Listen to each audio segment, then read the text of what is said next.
What's up, everyone? Welcome back to another episode of Kevin Prolix TV.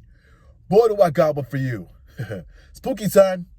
Anyway, we got a story here about a guy who is starting to have some questions for his mom.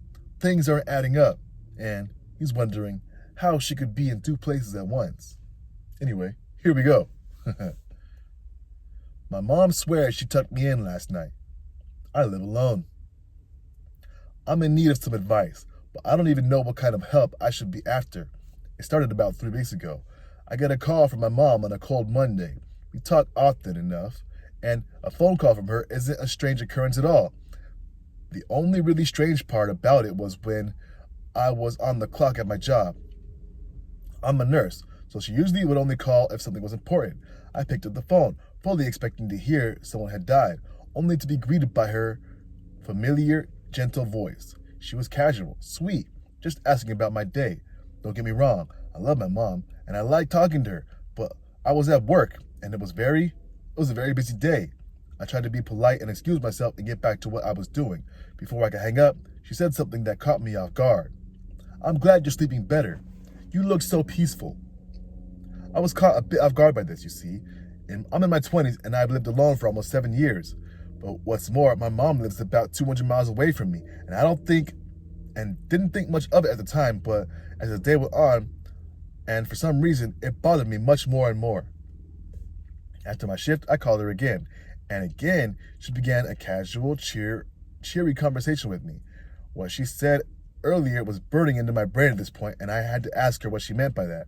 Without missing a beat, and in the same happy tone, she told me, well, you've been tossing and turning, and I was just happy to see you sleeping peacefully at night.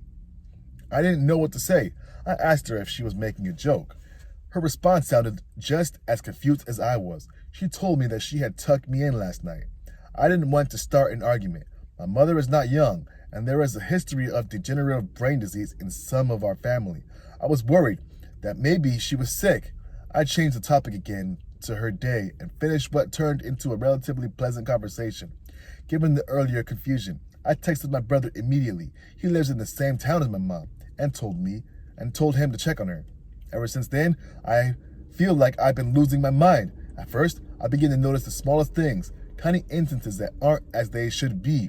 The day when I got home, for example, the chair at the head of my dining room table was pulled out too far. I could have sworn I tucked it in, but reason tells me I must have forgotten. My bed was made when I knew for a fact I didn't make it. It was folded and tucked under the mattress, the same way my mom did when I was little. My little brother, I called my brother. I had no idea what was going on. Maybe my mom had come to visit and was pranking me.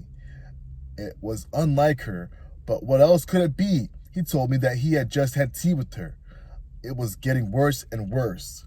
At night, I could hear footsteps, but when I would get up to look for their source, they vanished, leaving me questioning if I really heard anything at all. A few nights ago, I woke up around 3 in the morning to the sound of humming. It was faint, barely audible, but I recognized the melody instantly. It was a lullaby my mom used to sing to me when I was little, the one she hummed when I had nightmares. I froze. It was coming from my bedroom doorway. I couldn't bring myself to look. I just shut my eyes and lay there, stiff under the covers, trying not to breathe too loudly. Eventually, the sound faded. When I finally worked up the nerve to turn on the light, the room was empty, but the closet door, which I always leave open, was shut. I've been calling her during the day, but it's no use. She either denies any of it or simply speaks as if nothing was wrong. More often than not, she goes off on tangents that frustrate me to no end.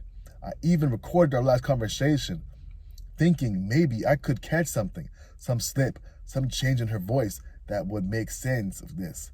But when I played it back, the audio was crystal clear, too clear. There was no background noise at all, no ambient hum, no shuffling, no click on her spoon in her teacup like there always is, just her voice, bright and cheerful, telling me she was proud of me, that I looked so calm. I hadn't told her I was recording, and yet, right before the call ended, she said, "You should stop doing that. It's not polite." I've grown paranoid. I don't sleep in my bed anymore. I've taken to sleeping on the couch instead, but without fail, I wake up in my bed, neatly tucked under the covers. Last night, I stayed awake as long as I could. Thought if I could catch it in the act, I could prove to myself that this wasn't just my head.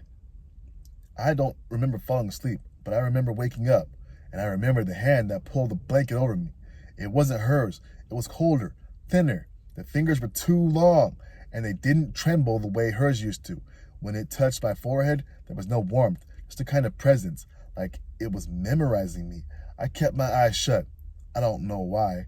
I thought if I looked at it, it would look back, and it knew I wasn't sleeping.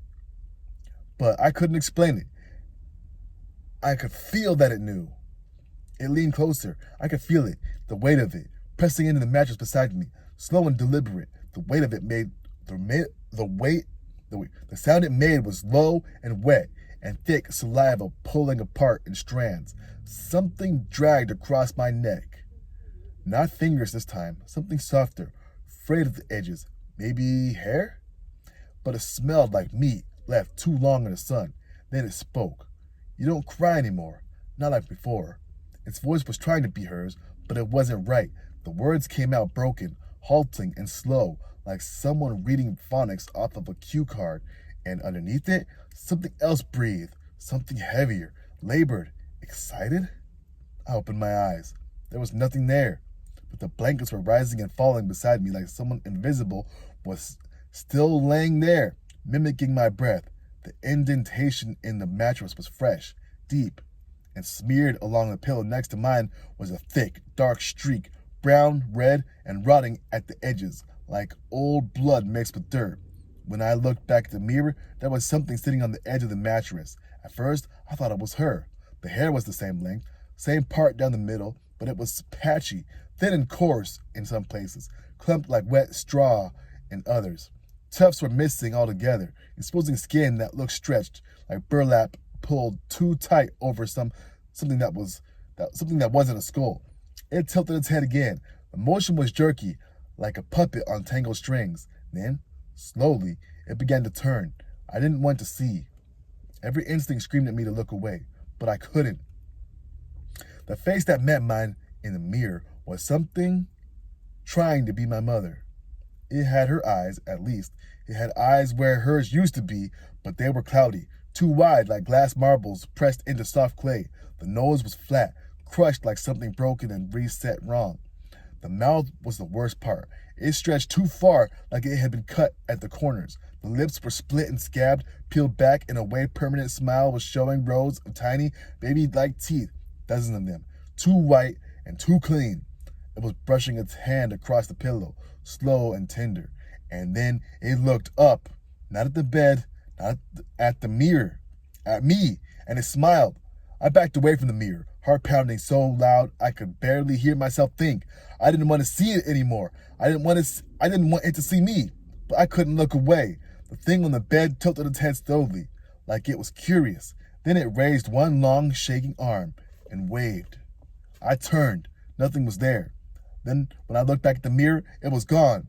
The bed was empty again, just rumpled blankets and silence. I stood there for a long time, barely breathing, too afraid to move. And then my phone rang. It was my mom. Her voice was calm. Don't be scared, sweetheart. We just miss you. Whoa! What the heck?